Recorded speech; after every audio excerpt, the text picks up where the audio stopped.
bill to prevent Trump from seizing Greenland. What's happening? A group of US senators just dropped a bold move to block Donald Trump from seizing control of territory belonging to NATO allies, including Greenland, the sprawling, self-governing Danish island.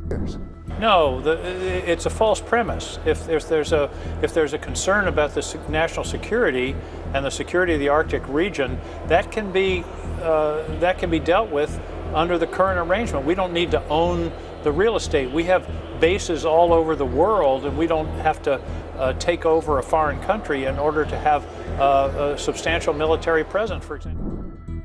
Already making headlines, reads like a direct warning. No more surprise land grabs, even from the president, sending shockwaves through political circles and raising eyebrows around the globe. The bill, known as the NATO Unity Protection Act, would prohibit the Departments of Defense and State from using any funds to blockade, occupy, annex, or otherwise assert control over the territory of any NATO member state. Do you expect to take an action against Greenland? Well, I don't want to talk about Greenland. Let's talk about Venezuela, Russia, Ukraine, and we'll worry about Greenland in about 2 months. Let's talk about Greenland in 20 days. On Venezuela, we talked so much about energy. By the way, I will say this about Greenland. We need Greenland from a national security situation. It's so strategic. Right now, Greenland is covered with Russian and Chinese ships all over the place. We need Greenland from the standpoint of national security, and Denmark is not going to be able to do it, I can tell you. The legislation, introduced by Democrat Jeanne Shaheen and Republican Lisa Murkowski, comes amid growing concerns over Trump's repeated insistence that Greenland, a semi-autonomous territory of Denmark, must be brought under US control, even by force if necessary. We need Greenland for national security. Not for minerals. We have so many sites for minerals and oil and everything. We have more oil than any other country in the world. We need Greenland for national security.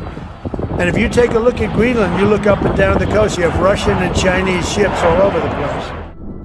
Trump's threats to seize Greenland have alarmed European allies and sparked warnings about a potential collapse of NATO, which is built on the principle that an attack on one member is considered an attack on all.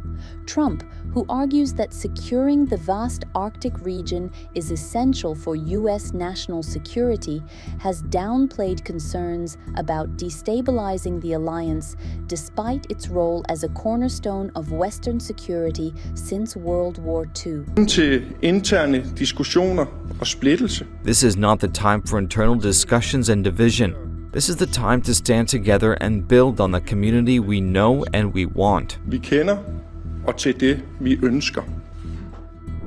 He has also claimed that China or Russia would seize Greenland, which holds large reserves of fossil fuels and strategic minerals, if the United States does not act. Speaking on Sunday about his plans for the territory, Trump said, "I'd love to make a deal. It's easier. But one way or another, we're going to have Greenland." In a direct response, Danish Prime Minister Mette Frederiksen and Greenland's Prime Minister Jens Frederik Nielsen delivered some of their strongest remarks, yet defending Denmark's sovereignty over the territory. In a survey conducted last year by the Danish newspaper Berlingske, 85% of respondents said they did not want to join the United States, compared to just 6% who supported the idea.